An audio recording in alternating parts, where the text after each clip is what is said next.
दोस्तों कहते हैं कि आपके ख़ानदान में जब बच्चे पैदा होते हैं उस तो बच्चे पर आपके ख़ानदान के किसी न किसी व्यक्ति का एक झलक ज़रूर दिखती है, असर ज़रूर आता है। ज़्यादातर केस में बच्चे पर माँ-बाप का असर दिखता है, लेकिन कई बार परिवार के किसी और सदस्य का भी आप उसमें प्रतिबिंब आपको दिखता है। और जब वो लक्षण सबसे अलग हटके हों तो फिर बात ज़रूर होती है। और बात तब भी होती है जब आप धर्म के नाम पर राजनीति करके गद्दी हासिल करते हैं और उसी धर्म के चंदे से, उसी धर्म के नाम पर भ्रष्टाचार से अपने घर भरते हैं, उसी धर्म के नाम पर लोगों को बेवकूफ़ बना के अपनी तिजोरियां भरते हैं। तब लोगों में रोष बढ़ता है और बात होती है। और बात तब भी होती है जब देश का 65% आबादी युवा हो और वो युवा एक स्वर में ये कहे कि Rahul Gandhi is much better than Narendra Modi, फिर बात जरूर होती है। नमस्कार, मेरा नाम है प्रदीप चौहान। नहीं, ये यूथ कॉकरोच तो नहीं है। बनाया किसने? तुमने बनाया, तुमने मान लिया ना। तुम अपने शर्म से डूब के मर जाना चाहिए अगर अपने यूथ को तुम कॉकरोच बोल। जिस सरकार ने 10 साल तक लोगों के मुंह बंद किए, उस सरकार में लोग यहाँ पर उठ के अपनी बात कर रहे हैं, पेपर लीक की बात कर रहे हैं, तो बदलाव है ये। जिस टाइम राजनीति होनी चाहिए बच्चों के पेपर लीक के ऊपर, राजनीति होनी चाहिए एजुकेशन सेक्टर के ऊपर, राजनीति होनी चाहिए यूपी में 20,000 से ज्यादा स्कूल बंद क्यों किए गए सरकारी, राजनीति होनी चाहिए पेपर लीक क्यों हो रहे हैं, 10 से 12 साल में 89+ पेपर लीक हुए क्यों हुए। इस चीज में राजनीति होनी चाहिए। इस चीज में होनी चाहिए कि तुमने बोला था विकसित भारत होगा 2027 तक। कहाँ है विकसित भारत? किससे बात कर रहे हो? तुम ट्रेड डील कर ले। तुम पहले 27 बोले थे। धर्म राजनीति में नहीं आता, नहीं आता ना। तो भाजपा क्या कर रही है? किसमें वोट मांगती है? अच्छा, किसमें वोट मांगती है? मंगलसूत्र में मांग रही है ना वोट। 20-20 बच्चे पैदा करो, 10-10 बच्चे पैदा करो, कौन बोल रहा है? और ये मोदी जी बोलते हैं हिंदू मुसलमान पाकिस्तान जाके पाकिस्तान में बिरयानी खा के आते हैं, तब हिंदू मुसलमान नहीं है। और आप बोल रहे हो ये मुद्दे नहीं है। आपके लिए मुद्दे क्या होते हैं भाई साहब? क्या मुद्दे होते हैं? एजुकेशन मुद्दा नहीं है, हेल्थ मुद्दा नहीं है, लोगों की जान का मुद्दा नहीं है आपके पास, फिर डेवलपमेंट का मुद्दा नहीं है, किसी चीज का मुद्दा नहीं है। हिंदू मुसलमान, जब देश में लोग नहीं बचेंगे कहाँ से हिंदू मुसलमान करोगे तुम? थिंकिंग में है, बेशक उनके पास ना भी सेविंग्स है, ना उनके घर में अच्छा मतलब चल रहा हो सब कुछ, ना एजुकेशन सही हो, ना कुछ भी, फिर भी उनके लिए एक ही चीज है कि नहीं मोदी बहुत अच्छा कर रहा है। हम अगर पूछे क्या अच्छा कर रहा है, उनके पास कोई जवाब नहीं होता, सिर्फ इतना है कि मोदी अच्छा कर रहा है। हाँ, मंदिर बना रहा है, मंदिर बना रहा है, रोड बना रहा है। अब रोड के इंफ्रास्ट्रक्चर की बात भी हम करें कि ये यहाँ टूट गया, ये चीज है, नहीं वो गवर्नमेंट की गलती नहीं, उसने तो बना दिया, बेचारे ने तो काम किया ही ना, बना दे लोगों ने ठीक से। एक चीज और मेरे पापा कहते हैं, वो बेचारा इतना काम करता है कि उसके पास फैमिली नहीं है, वो फैमिली नहीं है, फिर भी वो हम लोगों के लिए कर रहे हैं, तो हमें उसके बारे में सोचना चाहिए। मतलब इस तरीके की आइडियोलॉजी है। तो पेरेंट्स से एक रिक्वेस्ट है कि आप लोग अगर वोट देते हो तो हम लोगों का सोच के दो कि हम लोग आगे आने वाली जनरेशन में सफर करेंगे आपके इस वोट से। ये ऐसी बेटियों को शाबाशी देने का दिल करता है। मैं इसलिए बोल रहा हूं कि मुझे क्यों याद आया कि 2010-11 में ये माहौल था। मैं उस वक्त वहीं मौजूद था, पत्रकार के तौर पे कवर करने जाता था। उस वक्त के युवा भी इसी फ्रस्ट्रेशन में थे, ऐसा ही माइक के सामने बोलते थे, इतनी ही नाराजगी सरकार से थी। आज वही चीज़ रिपीट हो रही है, लेकिन फ़र्क इतना है कि उस वक्त की अपोजिशन में बीजेपी थी, आज अपोजिशन में कांग्रेस और दूसरी पार्टियां हैं। फ़र्क ये भी है कि वो जो बीजेपी ने उस वक्त किया वो कांग्रेस नहीं करेगी।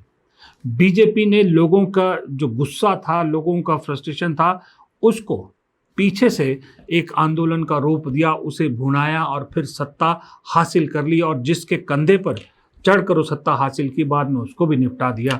लेकिन कांग्रेस ये कतई नहीं करेगी, ये बात तय है।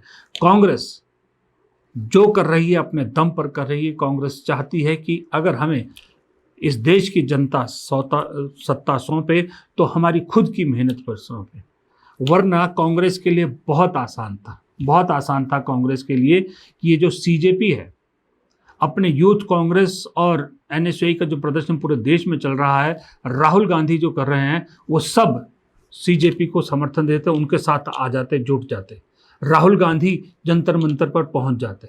बहुत आसान था। या नहीं भी पहुंचते तो वो बीजेपी की तरह स्पॉन्सर कर देते, पीछे से इनको सपोर्ट करते या किसी तरह से इस चीज़ को आगे बढ़ाते। लेकिन नहीं, पीठ पीछे छुप कर काम करना कांग्रेस की डीएनए में नहीं है, कांग्रेस की आदत नहीं है। इसलिए राहुल गांधी ने कहा जो करेंगे सामने खुल के अपने दम पर करेंगे, अपने नाम पर करेंगे और अपनी मेहनत से करेंगे। और असर यही हुआ कि बच्चे बैठे कॉकरोच पार्टी के धरने पर हैं, लेकिन बात कर रहे हैं कांग्रेस की, बात कर रहे हैं राहुल गांधी की, पसंद उन्हें कर रहे हैं। ये इसका असर हुआ है। कोई कल को उंगली नहीं उठा सकता कि भाई सीजेपी जो है वो कांग्रेस के लिए काम कर रही थी। हालांकि वो क्लियर हो गया, मैंने सुबह के वीडियो में बताया कि वो आम आदमी पार्टी का क्या उसके साथ इंटरेस्ट है, इसमें कोई दो राय नहीं है। हालांकि इस सबके बीच में कोल्हापुर का एक पुराना वीडियो भी आज शेयर हो रहा, बहुत सोशल मीडिया पर वायरल है, जहां एक बीजेपी की नेता पूछती है जनता से कि आप किसे इस देश को सौंपना चाहेंगे, राहुल गांधी को या नरेंद्र मोदी को। तो उन्हीं के बीजेपी के फंक्शन में लोग कहते हैं राहुल गांधी को। ये वीडियो आज वायरल हो रहा, देखिएगा ज़रूर, आपको हंसी आएगी, पसंद आएगा। लेकिन सवाल ये है कि उसी वक्त में नरेंद्र मोदी भी एक चैनल के फंक्शन में गए हैं। कहते हैं कि जो लोग संविधान हाथ में लेकर आजकल दिखाते रहते हैं, उनके राज में संविधान की धज्जियां उड़ती थी। और कह रहे थे वहाँ फंक्शन में, कहते दिखे मोदी जी कि कांग्रेस के लोग भी चाहते हैं कि मोदी जी ये करें, हमें कहते हैं कि मोदी जी ये करो।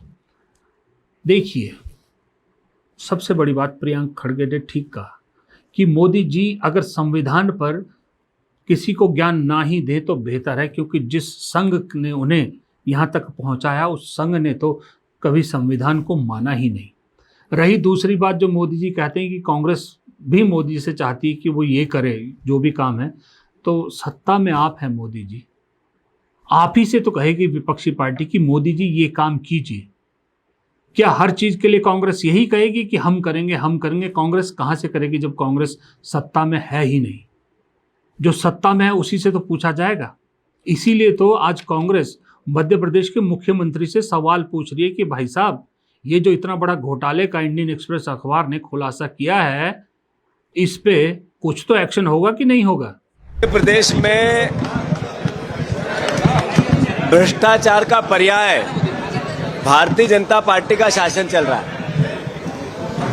इतने बड़े प्रमाणों के साथ प्रदेश की जनता के सामने बड़े प्रश्न हैं कि हमारे मुख्यमंत्री पर इतने बड़े एलिगेशन के बाद वो पद पर रह सकते हैं क्या? जो सवाल हमने किए, कांग्रेस पार्टी ने किए, उन सवालों के जवाब जनता को मुख्यमंत्री आज ही देंगे क्या?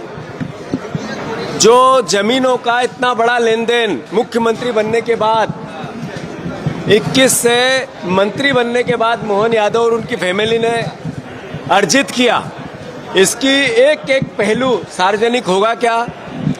और मुख्यमंत्री खुद स्वतः सुप्रीम कोर्ट के सिटिंग जज से इसकी जांच कराने की पहल करेंगे क्या? ये इंडियन एक्सप्रेस ने मध्य प्रदेश के मुख्यमंत्री का घोटाले का, जमीन घोटाले का खुलासा किया ही था। उसके साथ साथ भास्कर ने भी एक खुलासा किया कि किस तरह से अयोध्या में भी राम मंदिर से जुड़े लोगों ने ज़मीनें खरीदी, और क्योंकि उन्हें मालूम था कहाँ कहाँ ज़मीन की वैल्यू बढ़ने वाली है, और उसके बाद उसको कई गुना प्रॉफिट में बेचा। इसीलिए बीजेपी अयोध्या हारी, क्योंकि अयोध्या के लोगों को ठगा गया। 1 रुपए का काम उन्हें नहीं मिला, जबरन उनकी ज़मीनें छीनी गई। उन्हें वो फ़ायदा कुछ नहीं हुआ जो उन्हें दिखाया गया था। फ़ायदा लेने वाले सब बाहर के थे। 90% तो कहा जाता, 90% लोग जिन्होंने वहाँ से अयोध्या से पैसा कमाया वो सब गुजरात के थे। इसलिए वहाँ पर हार हुई। अब उज्जैन में ये जो नया खुलासा हुआ है, ये चीज़ें, और उसके साथ राम मंदिर चंदा चोरी, अलग अलग धर्मों के लोग अब सामने आने लगे हैं, कह रहे हैं कि हमारे संगठन ने ये दान दिया था, वो दान दिया था, उसका क्या हुआ, सब हिसाब मांगने लगे हैं। भाई साहब, आप हिंदुओं को गोबर चटा के और उनकी आंखों पे पट्टी बांधकर 12 साल से टिके हुए हैं। ये हिंदू ही अब सवाल खड़ा करने लगे हैं, और जिस दिन एकजुट होकर ये सवाल खड़े हो गए, उस दिन आपकी विदाई का समय तय हो जाएगा। इसलिए मुझे कभी क्या ज़्यादातर लगता है कि राहुल गांधी ने जो वो बात कही है ना कि 1 साल बाद मोदी जी पीएम नहीं रहेंगे, मुझे लग रहा है उस बात में 100% दम है, क्योंकि जो इस वक्त ये सरकार कर रही है, हथकंडे अपना रही है, वो भी यही इशारा कर रहे हैं, और जो माहौल बन रहा है वो भी यही इशारा कर रहे हैं। माहौल ये बन रहा है कि मोदी जी पर इस्तीफे का दबाव कहीं बढ़ ना जाए, इसलिए शायद मोदी जी कुछ ऐसा जुगाड़ कर रहे हैं कि जो अगले राष्ट्रपति चुनाव है वहाँ पर मोदी जी प्रधानमंत्री दफ्तर से निकल राष्ट्रपति के दफ्तर तरफ रुख करें, उधर चले जाएं, तो राहुल गांधी की बात सच अपने आप हो जाएगी। दोस्तों, आज संजय गांधी की पुण्यतिथि पर उनके बेटे वरुण गांधी, यानी राहुल गांधी के चाचा के बेटे कज़न वरुण गांधी ने अपने पिता की याद में एक ट्वीट किया। उन्होंने लिखा कि मुझे एक सामान्य बेटे की तरह अपने पूज्य पिताजी को करीब से जानने का सौभाग्य नहीं मिला। उन्हें मैंने लोगों की स्मृतियों, अनुभवों और उनके कार्यों के माध्यम से जाना है। आज उन्हें स्मरण करते हुए अनुभव होता है कि कुछ व्यक्तित्व अपने जीवन काल से कहीं अधिक लंबे समय तक अपने कर्मों की वजह से जिंदा रहते हैं या लोगों पर मूल्यों और प्रेरणा के रूप में जीवित रहते हैं। परम पूज्य पिताजी को विनम्र श्रद्धांजलि। ये वरुण गांधी ने लिखा संजय गांधी के बारे में। बात बिल्कुल सही है। आज की जनरेशन में, आज के जो युवा हैं, खास करके आज का जो वोटर है भारत का, मेरे ख्याल से 80% के आसपास, 70 और 80 के बीच फीसदी के लोगों को पता ही नहीं होगा, इतने प्रतिशत लोगों को, कि संजय गांधी कौन थे। संजय गांधी के बारे में डॉक्यूमेंट्री या विजुअल ज़्यादा नहीं है। जो पढ़ा है, जो लिखा है लोगों ने, जो सुना है, वही सब संजय गांधी के बारे में हम सबको मालूम है। लेकिन संजय गांधी के बारे में जितना सुना है, जितना पढ़ा है, अगर आज उसको सामने रखते हैं तो अक्सर आपने देखा होगा कि प्रतिबिंब, पिता का जो प्रतिबिंब है वो बेटा नजर आता है। लेकिन संजय गांधी के केस में आज की डेट में वरुण गांधी से ज़्यादा राहुल गांधी संजय गांधी का प्रतिबिंब नजर आते हैं। जी हाँ, संजय गांधी युवाओं को आगे बढ़ाने का उनको एक जुनून था।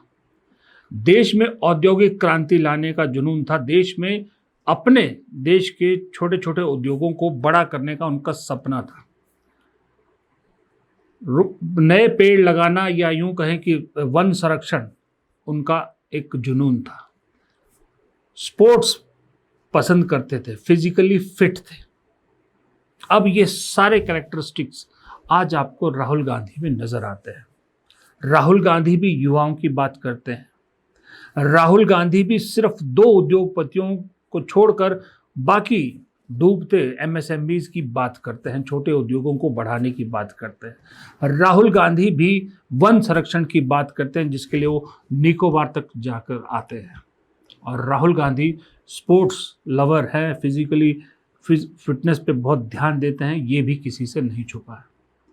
तो बहुत दिनों से, पिछले कुछ दिनों से लगातार लोग जो है, काफ़ी लोग संजय गांधी से कंपेयर कर रहे हैं राहुल गांधी को, कि राहुल गांधी संजय गांधी जैसे लगते हैं। वाकई में अगर आप इन कैरेक्टरिस्टिक्स को देखें तो लगता है वाकई में राहुल गांधी अपने पिता से ज़्यादा अपने चाचा को फॉलो करते हैं। हालांकि राहुल गांधी ने कभी अपने चाचा के बारे में ज़्यादा जिक्र नहीं किया। वो शायद उनकी पॉलिटिकल मजबूरी है, क्योंकि जो उनकी चाची है और जो उनके कज़न है वो ऐसी पार्टी में है जिस पार्टी के खिलाफ वो लड़ाई लड़ रहे हैं। उनके परिवार ने हमेशा लड़ाई लड़ी है, तो शायद अपने चाचा का जिक्र करना ज़्यादा सुरक्षित महसूस नहीं करते या अनकंफर्टेबल महसूस करते हैं राहुल गांधी, इसलिए शायद उनका जिक्र नहीं करते हैं। लेकिन आदतें जब दिखती हैं तो पता लगता है। लेकिन मुझे ऐसा लगता है कि आप सिर्फ संजय गांधी तक राहुल गांधी को सीमित नहीं कर सकते। मुझे राहुल गांधी में यूं लगता है कि जैसे पूरा गांधी नेहरू परिवार उन्होंने अपने अंदर समाहित कर लिया है। संजय गांधी और राहुल की मिलती जुलती आदतों के अलावा अगर आप नज़र दौड़ाएं तो जो विजन है भारत को लेकर कि भारत कैसा होना चाहिए, भारत में क्या होना चाहिए, भारत को किस ओर बढ़ना चाहिए, तो आपको लगता है कि राहुल गांधी में नेहरू जैसी दूरदृष्टि है, नेहरू जैसी सोच रखते हैं। जब दुश्मन को और खास करके अमेरिका को करारा जवाब देने की बात करते हैं तो लगता है कि इंदिरा गांधी जैसी दिलेरी है उनके अंदर। लेकिन जब वो लोगों के बीच जाते हैं, लोगों से मिलते हैं, प्यार मोहब्बत करते हैं, लोगों की समस्याएं सुनते हैं, तो उनमें सौम्य राजीव गांधी नजर आते हैं आपको। लेकिन जब बच्चे, छोटे छोटे बच्चे उनकी तरफ खींचे आते हैं, जहाँ जाते हैं बच्चों से मिलते हैं, बच्चे उनके पास सहज रूप से आते हैं, तो फिर आपको चाचा नेहरू भी याद आते हैं फिर से। तो कई जितने उनके परिवार के कैरेक्टर रहे हैं, सबका कुछ ना कुछ अंश राहुल गांधी के अंदर नज़र आता है। और शायद ये चीज़ें पहले भी थी, लेकिन किसी ने नोटिस नहीं की, हम लोगों ने कभी ध्यान नहीं दिया।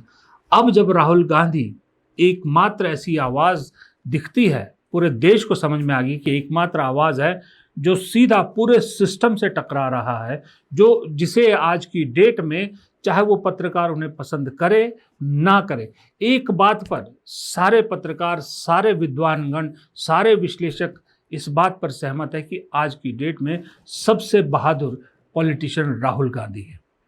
क्योंकि जो भी सिस्टम है उसके खिलाफ इतने खुलकर बोलना और इतना ओपनली प्रधानमंत्री मोदी को निशाना बनाना, संघ को निशाना बनाना, मोदी जी के मित्रों को निशाना बनाना, और किसी नेता में इतना दम बिल्कुल नहीं दिखा, राहुल गांधी में दिखता है। इसलिए सब उनके चाहने वाले भी, उनको नफरत करने वाले भी ये तो मानते हैं कि सबसे बहादुर नेता है। जब बहादुर नेता धीरे धीरे समझ में आया लोगों को, तो जाहिर सी बात है ये भी समझ में आना ही था कि इस बहादुर नेता के जो बहादुरी के कारनामे हैं उसके पीछे वजह क्या है, इस शख्स का विजन क्या है, क्यों इसे एक पूरा पेड कैंपेन जिसका कहते हैं हजारों करोड़ रुपया खर्च करके क्यों इसे पप्पू की इमेज में ढालने की कोशिश की गई, और क्यों इस शख्स को लगा कि इस देश को अगर मुझे समझना है और मुझे अपने आप को इस देश को समझाना है तो मुझे पैदल रास्ता अपनाना पड़ेगा, इस देश को नापना होगा।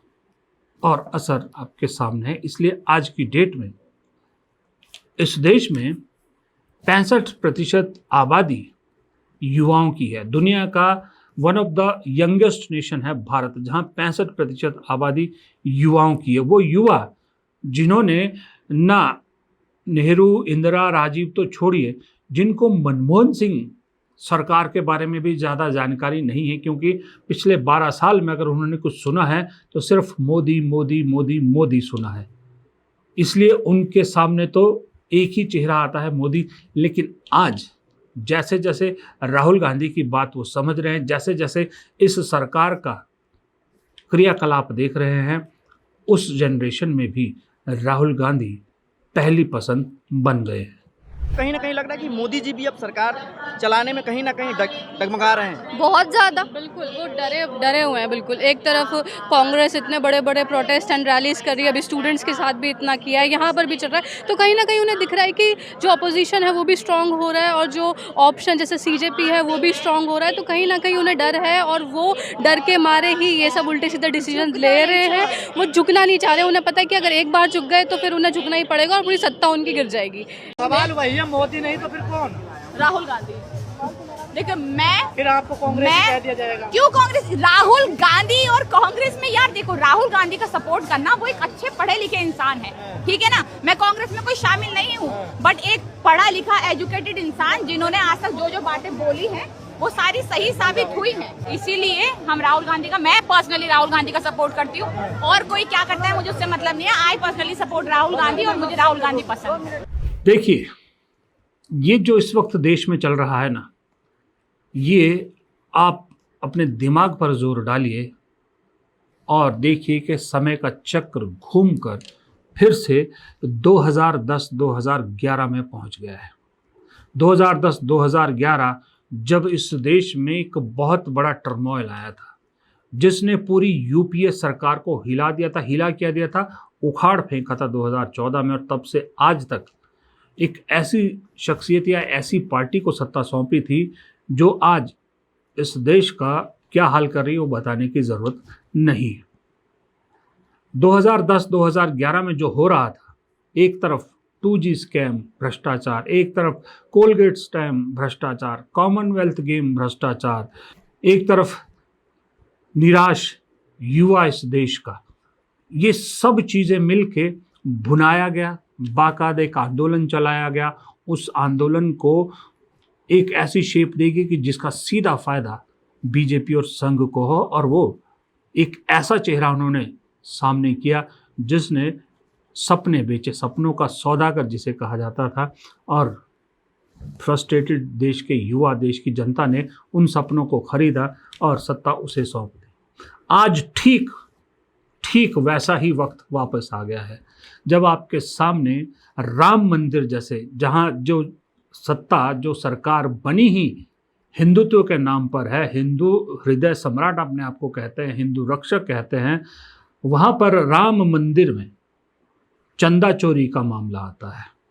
उसी वक्त में कहते हैं कि ना हम खाएंगे ना खाने देंगे, इस नारे पे आने वाली सरकार के भ्रष्टाचार रोज उजागर हो रहे हैं। आज जिस तरह से इंडियन एक्सप्रेस ने मध्य प्रदेश के मुख्यमंत्री के भ्रष्टाचार का भांडाफोड़ किया है कि किस तरह से करोड़ों एकड़ ज़मीन उनके परिवार ने खरीदी और लैंड यूज़ करके कितना फ़ायदा उन्होंने उठाया उज्जैन में, क्योंकि वो हाईवे में आ रही थी और अलग अलग डेवलपमेंट उसमें आ रही थी, वो मामला सामने है। देश का युवा इस वक्त सबसे ज़्यादा नाराज़ है पेपर लीक को लेकर, नौकरियों को लेकर, बेरोज़गारी को लेकर, घर की आर्थिक स्थिति सबकी ख़राब है। पेट्रोल डीजल का प्राइस कहीं से कहीं पहुंच गया है। डॉलर की बेतहाशा कीमत बढ़ने की वजह से चीज़ें महंगी हुई, महंगाई बढ़ गई है। जेब इस वक्त आम आदमी की खाली है, आम टैक्स पेयर की जेब खाली है, और उसी दौरान देश के छोटे छोटे बच्चे अपनी जान दे रहे हैं और सरकार है कि कान पर जूं तक नहीं रेंग रही। एक एक्शन लेना तो दूर की बात, शब्द तक नहीं निकले, सांत्वना के शब्द तक इस देश के प्रधानमंत्री के मुंह से उनके लिए नहीं निकल रहे हैं। और सड़क पर युवा है, चाहे वो किसी पार्टी से जुड़ा है, चाहे वो कॉकरोच पार्टी के कहने पर जुड़ा है, किसी भी तरह से, लेकिन आज युवा में नाराज़गी इतनी है कि वो युवा इस देश की पूरी स्थिति बदलना चाहता है, हालात बदलना चाहता है। मैं आपको दो लड़कियों के बयान सुनाता हूँ। ये हैं तो कॉकरोच पार्टी के जो प्रदर्शन दिल्ली में चल रहा है वहाँ ही है, लेकिन इनकी बात सुनना ज़रूरी है। इनकी बात सुनिए और समझिए कि इस देश के युवाओं के दिल में आज क्या चल रहा है, इस देश का युवा आज क्या सोच रहा है। थिंकिंग में है, बेशक उनके पास ना भी सेविंग्स है, ना उनके घर में अच्छा मतलब चल रहा हो सब कुछ, ना एजुकेशन सही हो, ना कुछ भी, फिर भी उनके लिए एक ही चीज है कि नहीं, मोदी बहुत अच्छा कर रहा है। हम अगर पूछे क्या अच्छा कर रहा है, उनके पास कोई जवाब नहीं होता, सिर्फ इतना है कि मोदी अच्छा कर रहा है। हाँ, मंदिर बना रहा है, रोड बना रहा है। अब रोड के इंफ्रास्ट्रक्चर की बात भी हम करें कि ये यहाँ टूट गया, ये चीज है, नहीं, वो गवर्नमेंट की गलती नहीं, उसने तो बना दिया, बेचारे ने तो काम किया ही ना, बना दे, लोगों ने ठीक से। एक चीज और मेरे पापा कहते हैं, वो बेचारा इतना काम करता है कि उसके पास फैमिली नहीं है, फिर भी वो हम लोगों के लिए कर रहे हैं, तो हमें उसके बारे में सोचना चाहिए। मतलब इस तरीके की आइडियोलॉजी है। तो पेरेंट्स से एक रिक्वेस्ट है कि आप लोग अगर वोट देते हो तो हम लोगों का सोच के दो कि हम लोग आगे आने वाली जनरेशन में सफर करेंगे आपके इस वोट से। नहीं, ये यूथ कॉकरोच से नहीं है, बनाया किसने? तुमने बनाया, तुमने मान लिया ना। तुम अपने शर्म से डूब के मर जाना चाहिए अगर अपने यूथ को तुम कॉकरोच बोल। जिस सरकार ने 10 साल तक लोगों के मुंह बंद किए, उस सरकार में लोग यहाँ पर उठ के अपनी बात कर रहे हैं, पेपर लीक की बात कर रहे हैं, तो बदलाव है ये। जिस टाइम राजनीति होनी चाहिए बच्चों के पेपर लीक के ऊपर, राजनीति होनी चाहिए एजुकेशन सेक्टर के ऊपर, राजनीति होनी चाहिए यूपी में 20,000 से ज्यादा स्कूल बंद क्यों किए गए सरकार, राजनीति होनी चाहिए पेपर लीक क्यों हो रहा है, 10 से 12 साल में 89+ पेपर लीक हुए क्यों हुए। इस चीज में राजनीति होनी चाहिए। इस चीज में होनी चाहिए कि तुमने बोला था विकसित भारत होगा 2027 तक, कहाँ है विकसित भारत? किससे बात कर रहे हो तुम? ट्रेड डील कर ले, तुम पहले 27 बोले थे। धर्म राजनीति में नहीं आता ना। तो भाजपा क्या कर रही है? किसमें वोट मांगती है? अच्छा, किसमें वोट मांगती है? मंगलसूत्र में मांग रही है ना वोट। 20-20 बच्चे पैदा करो, 10-10 बच्चे पैदा करो, कौन बोल रहा है? और ये मोदी जी बोलते हैं हिंदू मुसलमान पाकिस्तान जाके पाकिस्तान में बिरयानी खा के आते हैं, तब हिंदू मुसलमान नहीं है। और आप बोल रहे हो ये मुद्दे नहीं है। आपके लिए मुद्दे क्या होते हैं भाई साहब? क्या मुद्दे होते हैं? एजुकेशन मुद्दा नहीं है, हेल्थ मुद्दा नहीं है, लोगों की जान का मुद्दा नहीं है आपके पास, फिर डेवलपमेंट का मुद्दा नहीं है, किसी चीज का मुद्दा नहीं है। हिंदू मुसलमान, जब देश में लोग नहीं बचेंगे कहां से हिंदू मुसलमान करोगे तुम? फिलहाल इस वीडियो में इतना ही। वीडियो पसंद आए लाइक कीजिएगा, शेयर कीजिएगा, कमेंट बॉक्स में अपनी राय ज़रूर दीजिएगा और चैनल को सब्सक्राइब भी ज़रूर कीजिएगा। नमस्कार।